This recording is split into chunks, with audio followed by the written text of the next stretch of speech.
Welcome again, dear learners. We have now entered module 13, and this is video number 31 for unit 31. The topic for today is feminism and popular culture, theoretical framework, and contemporary applications. This discussion is divided into two major parts. A, the theoretical framework of the relationship between feminism and popular culture, and B, the contemporary applications of this relationship. The relationship between feminism and popular culture is a very dynamic and evolving one. It's a dynamic area of media studies in the contemporary period. As both academic discipline and a social movement, feminism has continuously engaged with, criticized, and been represented through popular culture for decades now. This engagement has been multifaceted and complex. It reflects diverse theoretical approaches within feminist thought and the ever-changing nature of popular media forms and platforms. This discussion today, it aims to explore the intricate relationship between feminist theory and popular culture, examine how various feminist perspectives like liberal and radical approaches have analyzed, criticized, and influenced popular media. Then, to help comprehend both the evolution of feminist thought and the transformation of popular culture over time. After going through this video, you'll be able to understand how the intersection of these domains has produced rich analytical framework that enrich our understanding of gender representation, power structure, and social change. You will also develop a comprehensive understanding of various feminist approaches to popular culture and their relevance to our contemporary media landscape. So, we will begin by exploring liberal feminism and its emphasis on equality and representation within the existing social structure. We'll then delve into the radical feminism, which fundamentally critique patriarchal systems and their manifestations on popular media. In the second part of discussion, we'll investigate how popular culture itself as a place of both reinforcement and resistance to dominant gender ideologies, how it exists. Finally, we'll examine how feminist activism has engaged with popular culture as a means of advancing social change. Though you have perhaps already developed a detailed understanding of liberal feminism, let us do a recap of what we have already learned. As you already know, liberal feminism, it represents one of the earliest and most enduring strands of feminist thoughts in the modern era. Rooted in Enlightenment principle of rationality, individual rights, and equality, liberal feminism emerged in the late 18th and early 19th centuries and later developed through the suffrage movement of the 19th and the early 20th century. The core premises of liberal feminism is straightforward. It says women are fundamentally equal to men in their capacity for reason and moral agency, and therefore deserve equal rights, opportunities, and treatment under the law and in society. Liberal feminists have historically focused on removing formal and informal barriers to women participation in public life, advocating for voting rights, equal educational opportunities, workplace equality, and legal reforms that eliminate discriminatory practices. While applied to media and popular culture analysis, liberal feminism emphasizes equality of representation and opportunity. I have included a mind map for this liberal feminist approaches here. You can watch that. The liberal feminist approach typically examines, number one, quantitative representations. That is, the number of women in media content and production. Often content analysis methods are employed to quantify women's presence and portrayal in various media forms. The Bechdel test, originally designed by cartoonist Elysian Bechdel in 1985, used this approach by offering a simple metric. According to this test, a film passes the test if it features number one, at least two named women character who, number two, talk to each other about something other than men. That means there should be two women named, they will talk to each other about a topic which doesn't involve men. This remarkable number of films that we see later on which failed this test, this basic test, it illustrates that the persistent gender imbalances in mainstream cinema. Number two, it also examines quality of representation, how women are portrayed when they do appear in films or in visual media. This includes analyzing stereotyping, sexualization, and the limited roles often assigned to female characters. The concern is not merely with inclusion, but with ensuring that the representation of women reflect their full humanity and diverse experiences. The third point is access to production. How much opportunities do women get to create and influence media content? Liberal feminists have advocated for women's increased presence in creative and decision-making roles. The underlying assumption is that increased representation of women behind the scenes will lead to more authentic and diverse representation on screen. Research so far, it tends to support this connection, with studies showing that productions with women in key creative roles feature more female character and less stereotypical content. The final point the liberal feminist approach typically examines is breaking stereotypes, that is, challenging limiting roles and representation of women. In recent decades, liberal feminist goals have seen measurable progress in popular culture. Many films, books, and performing arts feature complex female protagonists created by women writers and directors. The streaming era has somewhat accelerated this progress, with platforms like Netflix commissioning more women-centered content, more women-created content than traditional networks do. However, significant disparities still persist, particularly for women of color and those from other marginalized groups who face additional barriers to representation and participation. While liberal feminism has advanced important conversations about media representations, it has been criticized for several limitations. Number one limitation is that critics argue that liberal feminist media, it celebrates, often its celebration center on elite women who are already have the better things in life, who has already achieving individual success. So this kind of feminist media celebration, celebrating an elite woman, they do not address the systemic inequality. Number two, criticism is by working within the existing media structure, liberal feminism may inadvertently accept and reinforce the market-driven approaches that commodify feminist messaging.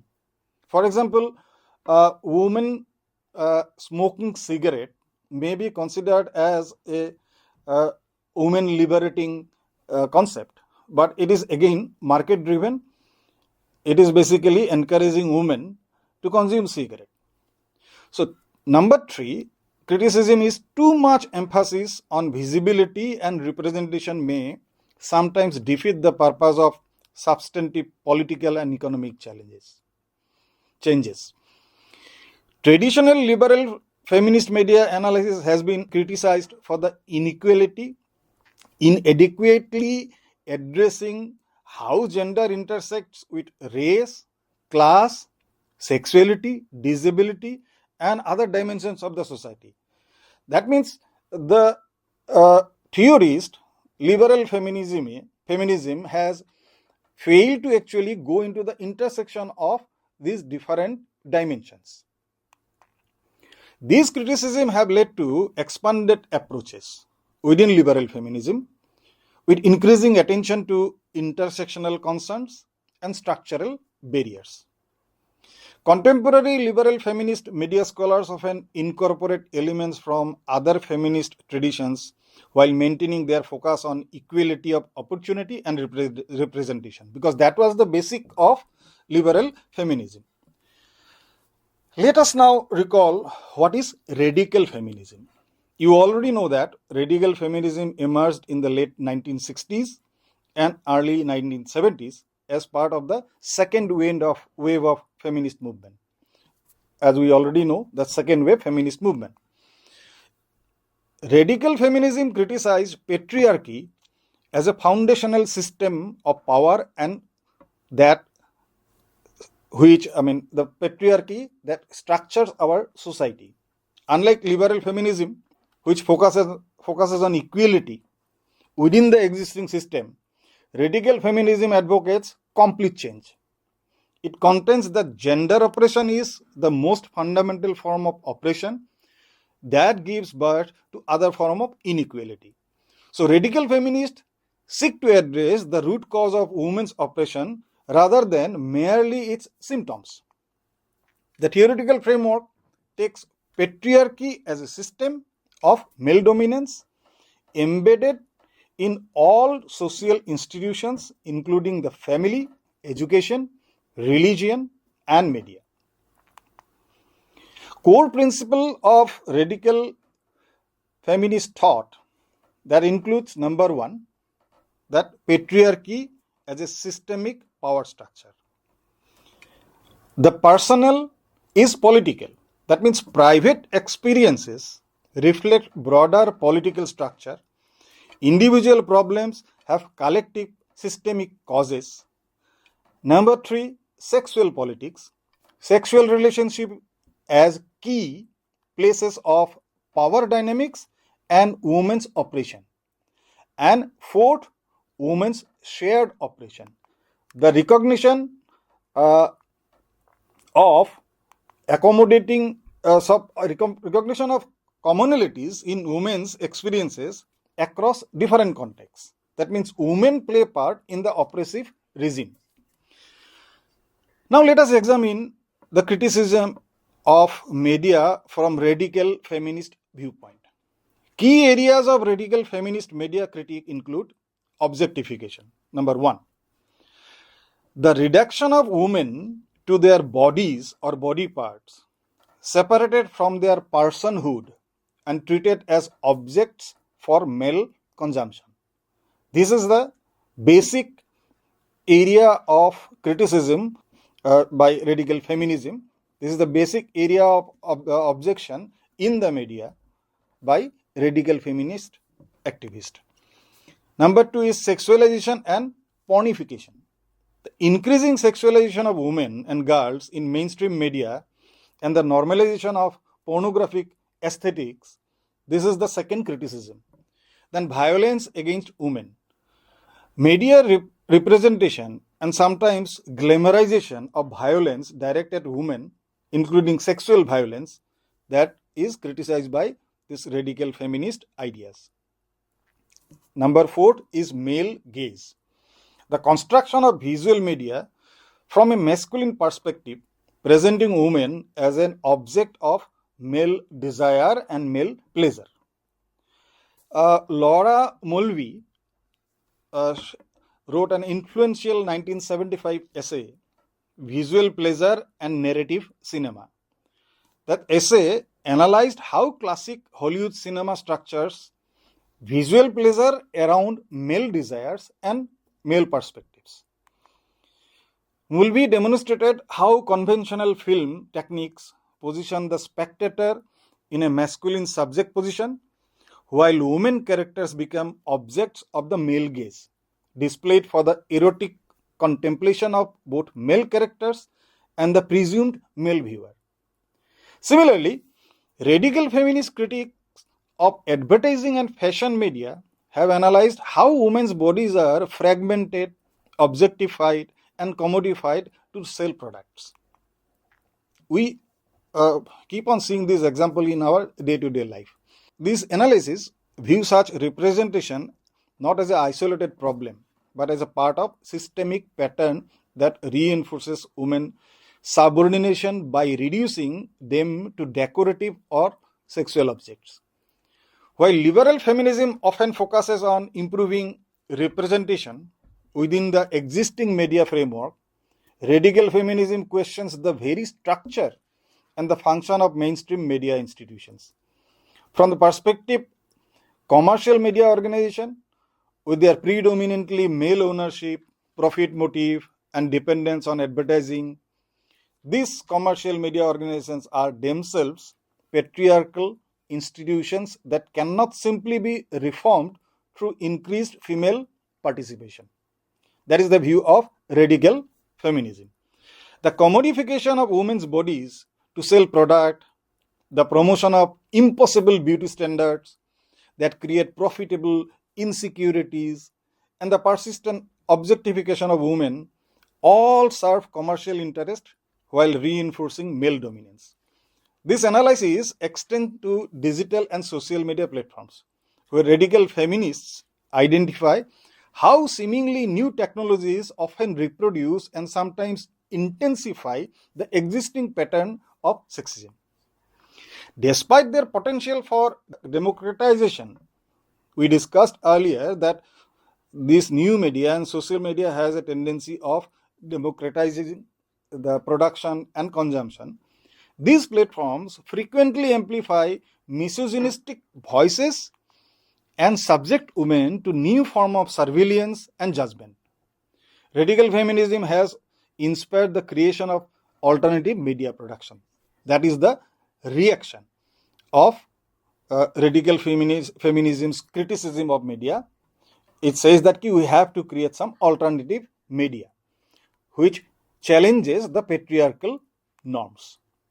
These alternative production often center women's experiences and perspectives, develops new formal technique that avoid objectification, create space for women's anger and resistance, reject commercial imperatives and beauty standards, address taboo topics related to women's bodies and sexuality. We have a lot of examples from even our Hindi films about all these things. There are alternative kind of productions are there. We'll now see how feminist media analysis criticized and what are its limitations. Radical feminist media analysis has faced several significant criticism, including not addressing differences of race, class, sexuality, and cultural context. As we already discussed, that intersectionality is absent. Contemporary radical feminist media scholars have responded to this criticism by incorporating intersectional analysis that examines how gender oppression interacts with other forms of marginalization.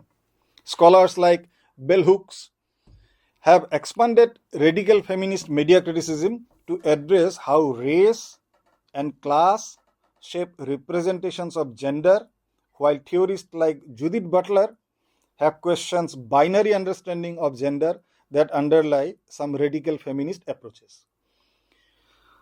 This brings us to the topic popular culture. How do we define popular culture? Popular culture constitutes the idea, perspectives, attitude, image, and other phenomena that are accepted by an informal consensus within the mainstream of a given culture.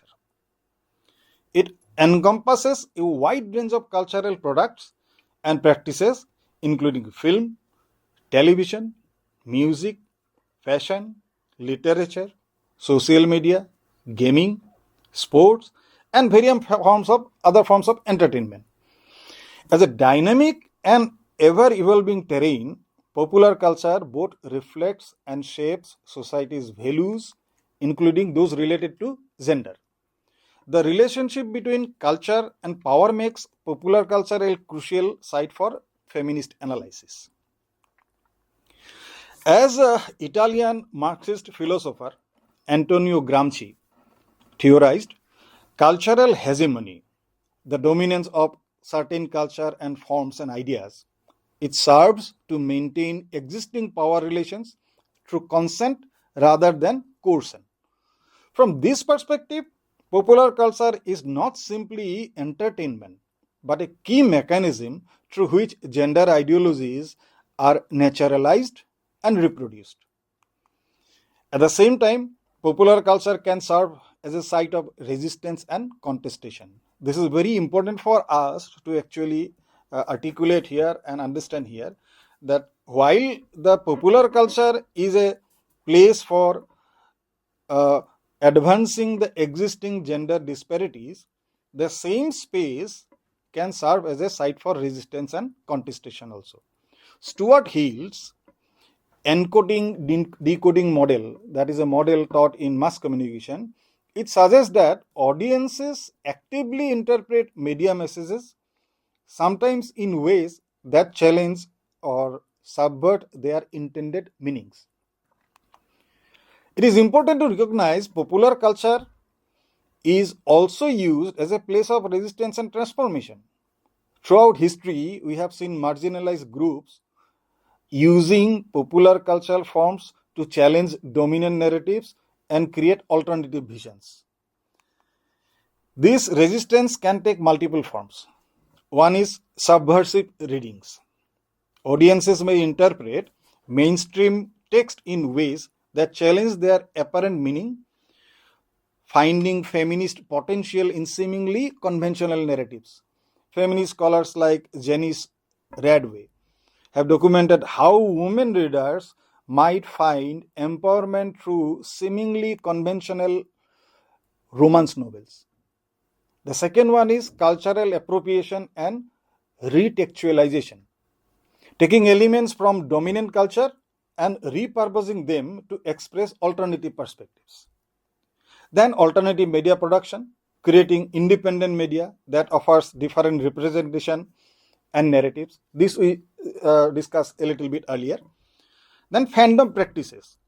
Fan communities may develop interpretations, fan fiction, and other creative works that expand or challenge the gender politics of mainstream text. Henry Jenkins had explored how fan communities can create spaces for experimenting with gender and sexuality through fan fiction and other creative practices. The current digital era has expanded opportunities for this kind of cultural resistance. Social media platforms allow for immediate criticism and commentary on problematic representations, while digital productions tools make it easier to create and distribute alternative content. From YouTube channel that offer feminist readings of popular films to TikTok videos that parody gender stereotypes, digital media has multiplied the venues for cultural resistance. All this can actually act as cultural resistance. This understanding of popular culture as a contested terrain has been particularly important for feminist media studies, which examines both how patriarchal ideologies are reinforced through popular text and how this text might be appropriated or reinterpreted in feminist ways. Let us now see the evolution of gender representation in popular media.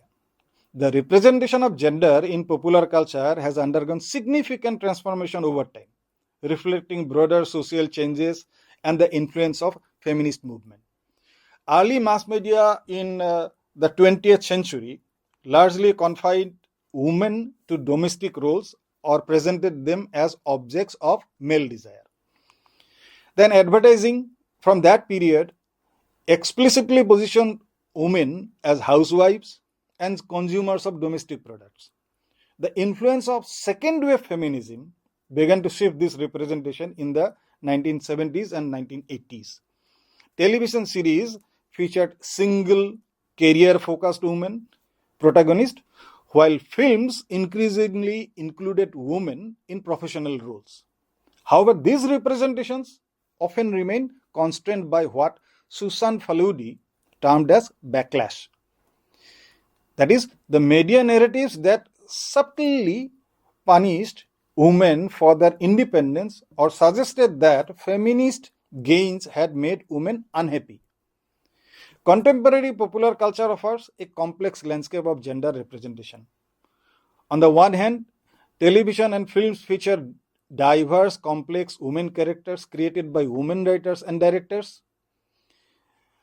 Also, social media platforms have created spaces for feminist voices that might not find expression in traditional media. On the other hand, many mainstream films continue to marginalize women characters, while music videos, advertising, and reality television often reproduce objectifying representation of women. Increasing diversity of media platforms has both expanded opportunities for alternative representation and creating new challenges. Streaming services have commissioned content featuring more diverse protagonists and creators, including females, while social media has amplified previously marginalized voices. However, these same digital platforms have also enabled the spread of misogynistic content and communities, highlighting the contested nature of contemporary popular culture. There are four main theoretical approaches to analyze popular culture. Number one is textual analysis. It examines the content of media products, their narrative, imagery, language, and formal elements to identify how they construct gender. This approach may analyze patterns in how women characters are portrayed, the types of stories women are allocated within, or the visual techniques used to present women's bodies. Then second one is the production studies. Investigation into the institutional context and practices through which media is created. This is called the production studies. This approach examines who has access to media in production roles, how gender influences creative decisions, and how industry structures might privilege certain voices and perspectives. Feminist production studies have documented both persistent barriers to women's participation in media industries and the emergence of alternative production communities. Then the third one is audience reception research. It explores how audience interpret and engage with media text, recognizing that meanings are not fixed within the text but emerge through audience interaction. Feminist reception studies examine how different audiences might read media text in ways that align with or resist patriarchal meanings, as well as how media consumption practices are themselves gendered. Then political economy approach. It analyzes how economic structure and commercial imperatives shape media content and circulation. This perspective examines how profit motives influence gender representation. For instance, how advertising supported media might privilege content that attracts certain demographic groups, or how the commodification of women's bodies serve commercial interests. We'll now examine the concept of post-feminism and popular culture. This is the last part of our discussion. Rather than a straightforward theoretical position, post-feminism describes a cultural sensibility that emerged in the 1990s and continues to shape media representation. As defined by Rosalind Gill, post-feminism is characterized by, number one, the assumption that feminism has achieved its goals and is no longer needed. That is the first idea. Number two, an emphasis on individual choice and empowerment rather than structural critique. Number three, a return to traditional notions of femininity, and heterosexual romance, now reframed as freely chosen. The sexualization of women's bodies represented as female empowerment. This is very peculiar. What the radical feminism has objected. Now, this post-feminism is saying that sexualization of women's bodies, that is considered as women empowerment. And number 5, a focus on self-surveillance and discipline, particularly of the body. Feminist scholars have criticized post-feminism for its depoliticization of feminist concerns and its tendency to repackage the traditional gender norms as personal choice, as if the post-feminism is telling us to go back to the gender disparities that existed before the advent of feminism. At the same time, some scholars recognize the genuine pleasure and limited form of empowerment that post-feminist culture might offer to women navigating contemporary gender expectations. Let us now look into feminist activism. Feminist media activism represents a dynamic intersection of theory and practice that seeks to transform media systems and representation. Rather than simply analyzing media content, media activists work to change how media is produced, distributed, and consumed. This activism takes various forms, from traditional organizing a protest, and to creating interventions and creating alternative media. All these are kind of activism.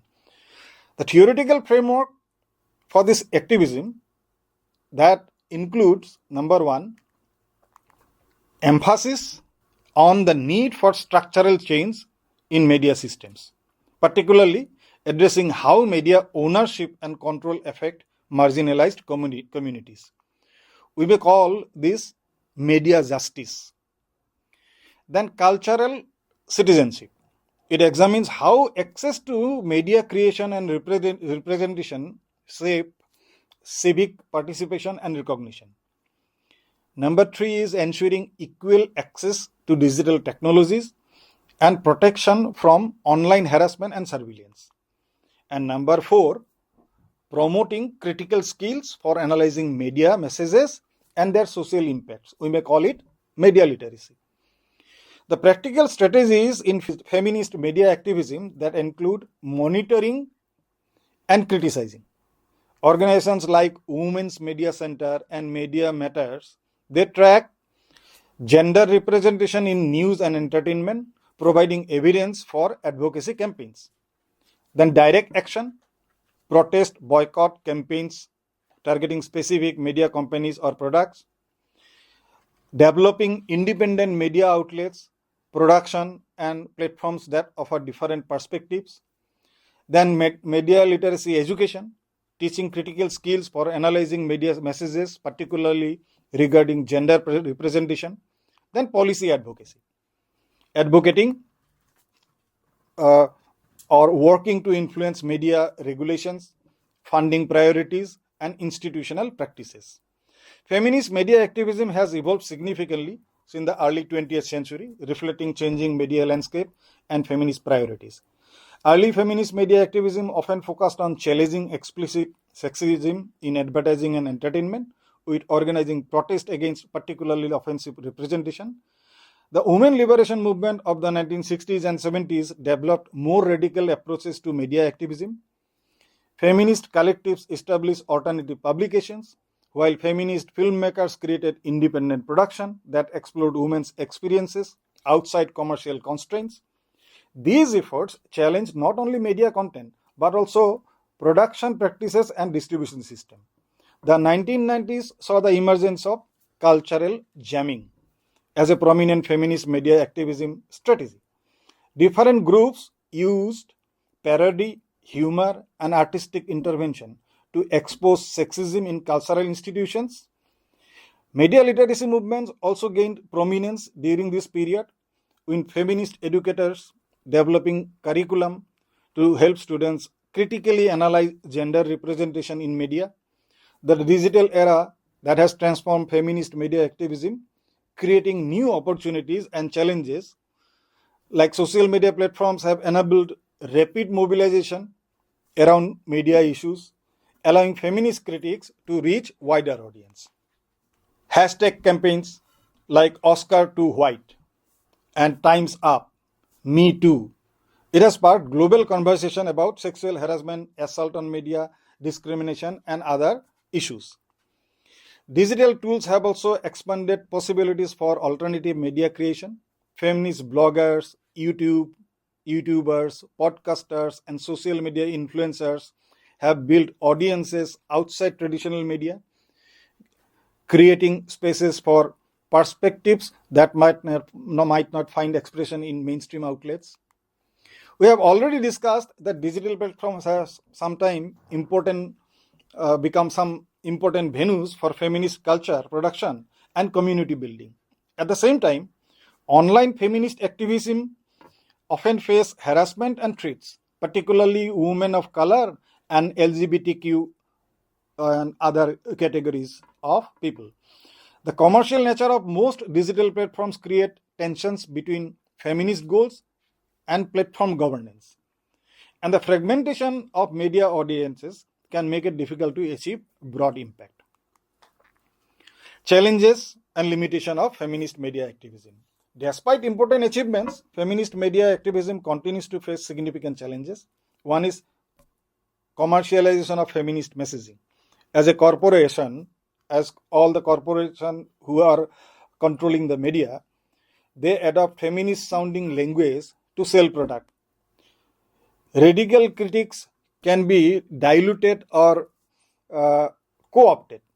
This marketplace feminism may use feminist aesthetics without addressing underlying structural issues. Then platform governance. Most digital activism occurs on commercial platforms whose business model and content policies may not align with feminist goals. The algorithm may suppress certain content while harassment policies may be inadequately enforced. Then precarious labor. Much feminist media activism relies on unpaid or underpaid labor, making it difficult to sustain long-term initiative. This may limit who can participate or who can actually take this activism forward. Then fragmentation and polarization. The fragmentation of media audiences can make it difficult to achieve broad impact, while polarized media environment can make that can impede constructive dialogue.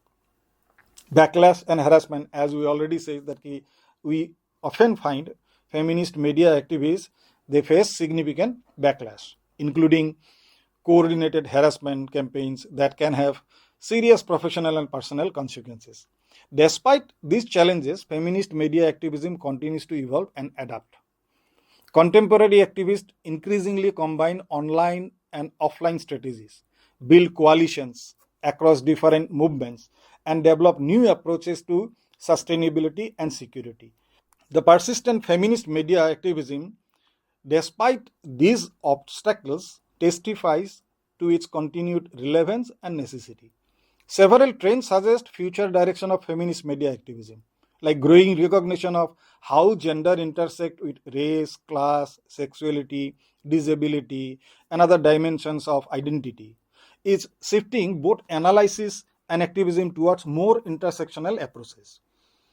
Increasing focus on how platform design and governance shape gender politics online, with activists demanding greater transparency and accountability from tech companies. Beyond criticizing individual media products, activists are increasingly targeting production processes, finding mechanisms and industry structures to achieve more systemic change. Digital technologies enable transactional networks of feminist media activists, facilitating knowledge sharing and solidarity across contexts. Growing attention to how algorithms shape media, the visibility and access, with activists developing tools and strategies to address algorithmic bias. These are the trends that we see. What remains constant is that commitment to challenging gender inequalities in media representation, production and consumption, recognizing that media both reflects and shapes broader social relations. By understanding this history and this theoretical framework, we are better equipped to navigate and shape the complex relationship between gender, media, and society in the 21st century. I hope you have found value in this discussion. You may kindly refer to the accompanying reading material for a more detailed understanding and further references. Thank you.